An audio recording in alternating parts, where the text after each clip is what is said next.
Do you like surprises? Well, try this one on for size. Buy a heavily discounted plane ticket blindly and let the airline decide on your destination.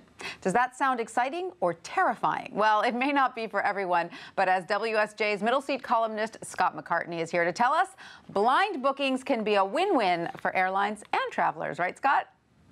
Right. It's a really interesting strategy being done right now by Germanwings in Germany, a subsidiary of Lufthansa, and it really is a clever way to put some really cheap seats in the market and create some excitement. It really is interesting. So how long have they been around for Germanwings, and are they proving popular?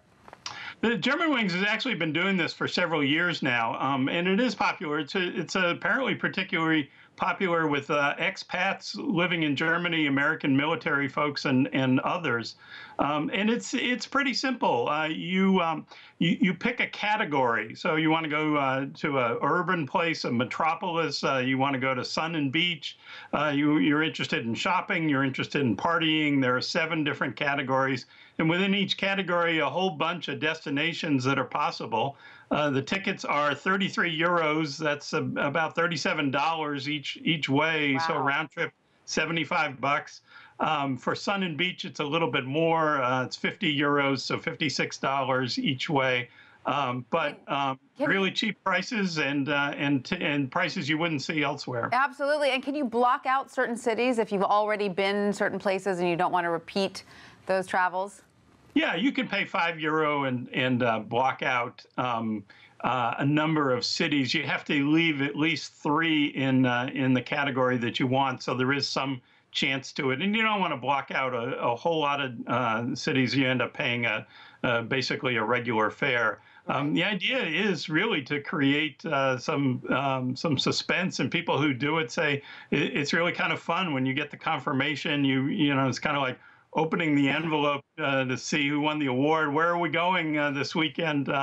Hey, it's Vienna, or it's Barcelona, or it's London, or it's Corsica. I can see that working for a certain time in your life, you know, when you've got a lot of flexibility. I'm not so sure it works for everyone, though. And would it be as popular, do you think, in the U.S., where, you know, the destinations might not be so exotic?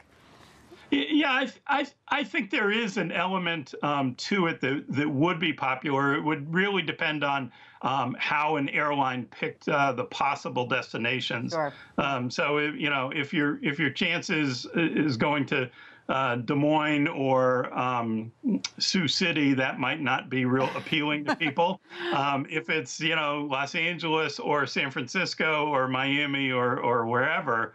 But the trick here is airlines are trying to fill empty seats. They have lots of ways to do that. They don't want to cannibalize their business travel, people who are willing to pay higher fares. But on the other hand, they've all got empty seats to sell one way or another, and in off-peak seasons, popular destinations can be had for low prices. Makes a lot of sense. Now, you also say that airlines are increasingly competing with travel websites that list their fares, correct? Does that mean that nowadays you really can't just search an aggregate website for the lowest fares anymore? Well, I think it's always worthwhile to check an airline's website, but there's a difference between the published fares, if you will, the fares that airlines load into their reservation systems. Those are available almost everywhere. At most airlines, Southwest is an example of an airline that only puts its fares on its own website. But yes, airlines and hotels want people to book directly with them. It's a lot cheaper for the airline.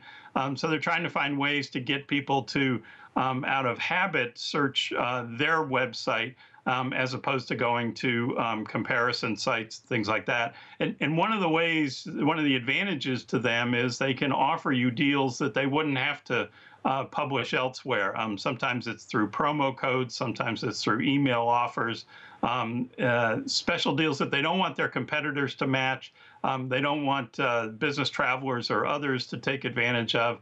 But for some customers who are very price sensitive, it makes a lot of sense. It certainly does. I think I would try it.